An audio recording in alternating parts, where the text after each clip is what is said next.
the youngest person to ever participate in a NASA mission, wants to bring healthcare VR to the masses. I'm Tonya Hall for ZDNet and Tech Republic, and joining me is Brigitte Berman, founder and CEO, Pearl Star Entertainment. Welcome, Brigitte. Thanks for having me. Absolutely. Give us a brief summary of your professional resume and make sure to tell us about beginning as an author at age 14 and the youngest person ever to participate in a NASA mission at 16. Yeah, thank you for that introduction. I wrote a children's book when I was 14 and started an international speaking career about anti-bullying. I helped lobby for and pass legislation in the state of Massachusetts and lobbying in Congress. Then I did a NASA mission. We were based at Dreaded Flight Resource Center and did some imaging at Virgin Galactic. And now I run a tech company and I'm starting a new space company. So that's what I'm up to. Which is very exciting. Gosh, what goals you have. And accomplishments. But among those things, you're taking some time out to speak at South by Southwest 2019. Can you give us a preview of your session? Sure. My session is called A New Space Age, Disrupting Investment and Innovation. And I'm really interested in how this kind of free market, capitalized space race is driving innovation forward, and what we really need to discover and find in order to travel all across the universe and not get lost in time in the process. And I really feel that the discoveries we're going to make in the next 10 and 20 years are not only going to change the way that we look at the universe, but they're going to affect our lives here. And we can start learning about that now and start using this research and this knowledge to innovate in our own companies and our own lives. You actually changed your mind about filmmaking and decided to take your virtual reality work in a different direction. Mm-hmm. Tell us that story. Well, I was applying to universities and everyone told me I had to choose between art and science because I had this writing thing and the science thing. And I kind of was like, F you. And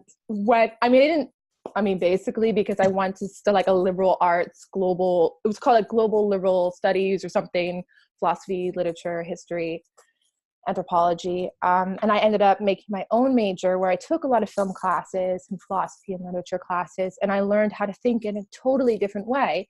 So I had developed this kind of scientific way of thinking and speaking, and then developed this other part that was very artistic, but also how do I bring together these different pieces to understand the world around me, my role in it. And I think it really helped shape me into the entrepreneur I am, because I think entrepreneurship, virtual reality, it's about pulling together different pieces, especially if you're looking at jumping into an emerging market. I guess VR is more established now, kind of, but still a lot of new techniques, new products coming out.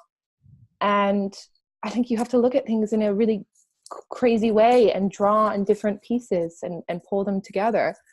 And that's kind of been my career. And that's kind of, I guess, how film brought me back into science, the VR, the coding. And then I was like, oh, I got to get back to space. Yeah, well, you're working a lot in, as you pointed out, in virtual reality. What are some of the technological hurdles that you've needed to overcome to help you better realize your VR goals? I think for me, one of the hardest things is I want to make mass market products. One of our products is a healthcare program, and the initial version is for mood and personality disorders. And the goal is that you can just pull it out of your pocket.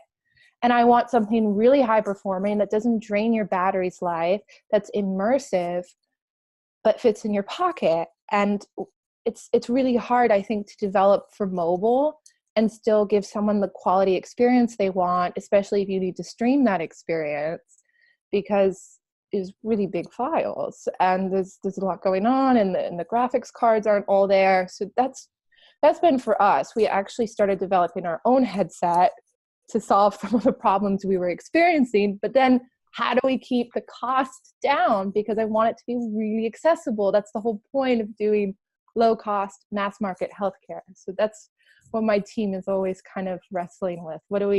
What's existing out there as a resource, and what do we have to develop? Do we really need to develop this in-house, or can we find things elsewhere? And there are so many opportunities for virtual reality in the health space. What magic can you bring to the VR experience that helps so many types of personality and neural development disorders? I mean, there's a lot of really amazing software being developed in this space, things I really admire. But we're different because it's kind of an interdisciplinary approach that I was talking about with my career. And that is how I developed the different pieces of this technology, which I can't totally discuss yet. But sorry, we're still kind of in a little stealthy mode. But we take, our approach is different than what's out there. We're really taking into account everything, and for me, everything's comes down to wavelengths, like, the ones that kind of come up on an EEG from your brain material, your brain behavior, and then from everything you see, you feel, you hear, everything can be expressed as a number and a wavelength, and it's all affecting us. So how can we?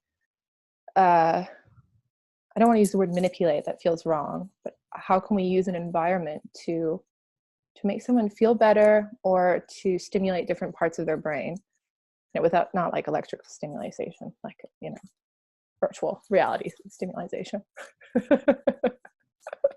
People sometimes think I'm talking about, like, so you're electrocuting people? No, God, no. Yeah, that would be bad, Brigitte. It would be so not nice. All entrepreneurs have hurdles that they have to cross. Mm-hmm. What's been the biggest challenge you've had to face in getting your company off the ground, and how did you actually go about addressing it?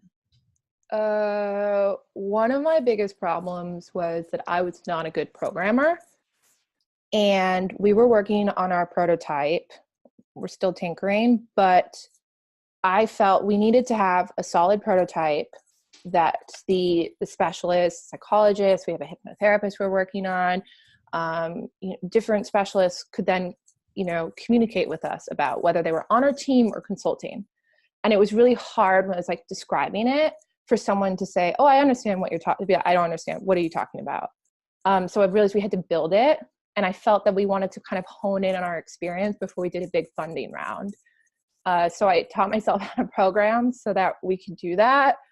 And it was just, every time you're like, great, I learned this language. It's like, actually, no, there's more. There's another thing that you have to learn. And it was just this thing that just kept going. And everyone said, why are you doing this? Just hire people. And I said, well, if I don't know how this actually works, how we build it, how am I going to be able to lead a team, figure out where we need money, how we're going to utilize our resources?